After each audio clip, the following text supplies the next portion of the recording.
Hello ladies and gentlemen, my name is Troublemaker, and this is Captain's Mode! This is one of the least played modes in the game, and I'm making this video a little bit to complain about this mode, some weaknesses in it, and specifically dealing with queuing up individually.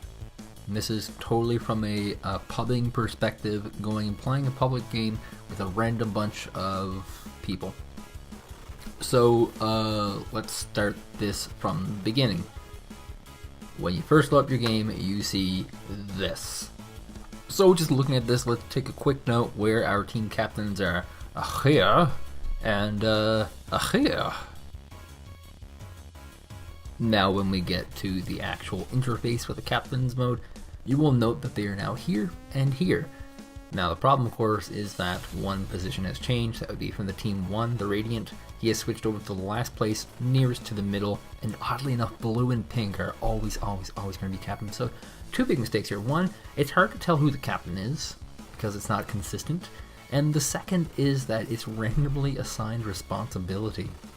But more on random assignment later. For now, let's look at the interface, which I think is actually really good. It's really, really good. So let's take the time to note that there is a button on the top left hand corner screen. It's a drop down menu that says All Heroes. When you click on that, you can click the various capacities that heroes will have. However, the only inherent weakness in it is that once you go so far down the list, and I believe it starts at around support, they don't actually list any heroes off. It's actually an incomplete feature. It's a really good organization, but it's just an incomplete feature, which is kind of bad. With the interface set up this way, it should be pretty easy to pick a team, but it ends up not being so much. So, random assignment, that great grand topic we're coming back to, is a research method, a research criteria used for any kind of opinionated based tests in various fields, including medicine. And it's used to discriminate, to eliminate discrimination, and is generally very successful. It doesn't work so well with leadership though. I mean, maybe it does. It works to show that people make poor leaders. And specifically in this captain's mode, what ends up happening, instead of having a captain pick the team, it ends up being, hey, what heroes do you guys want? Which is not what it's supposed to be at all. It's supposed to be one guy picking the team out for you. So it doesn't really meet the design criteria. It's pretty much just all pick with bans. I've been playing captain's mode all week. I've literally clocked in about 100 games of captain's mode this week. And in the background, you're seeing a very, very perfect setup. This doesn't happen. Actually, it's more like one of these. So basically how this always ends up is roughly the same every single time, with some variances. So everyone's crowded into a room. The starting captain does not always connect at the same time as everybody else. Sometimes he connects last, and he's like, whoa, I'm captain.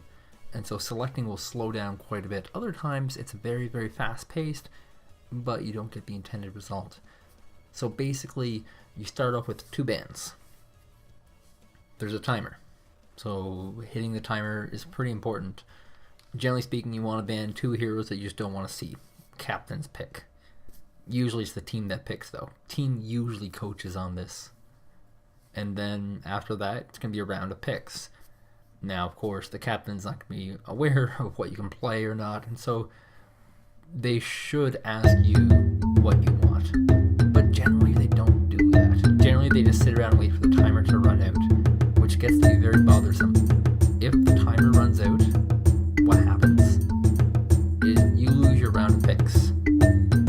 That means the enemy team gets to pick all the best bans and all the best heroes, which of course is pretty awful.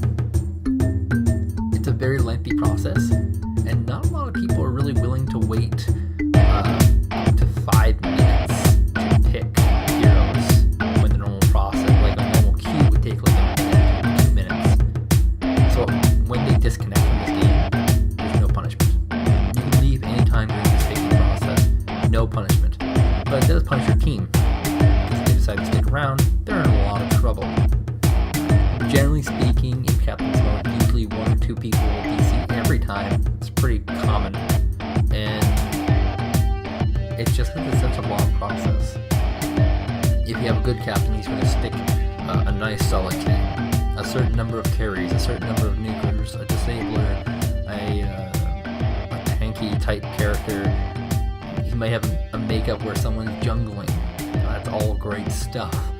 But more often than not, it just becomes, hey, I want to be this hero. So everyone picks their own hero, and then it sucks. This process is quite long, quite tenuous, and is one of the severe weaknesses of this style. It would be much better if the time was, if there's less time. This means that the enemy team can get punished effectively, and it doesn't drag on forever. And usually there ends up being a problem much later in picking. After about the 3 to 4 minute point, you have to select a character. This is a breaker, a game breaker for this mode. In this particular match, it became very clear that Vor wanted to be Windrunner, and Smoking was not permitted to do so. However, once the selection process comes, by no surprise, Smoking picks Windrunner regardless, and it gets a really extreme response every single time, and it's this one.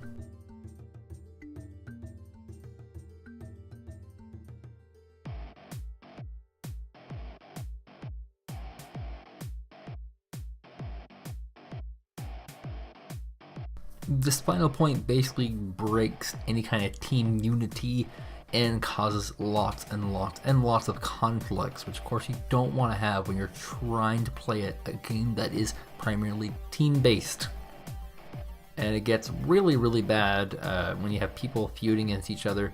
Immediately you're going to have a lot of bad blood, and this happens just more often than not, combined with disconnects, poor captain choice being random instead of voted, having too much time to pick, causing giant amounts of time. It ends up being a fairly poorly designed mode that the general public should not even have access to.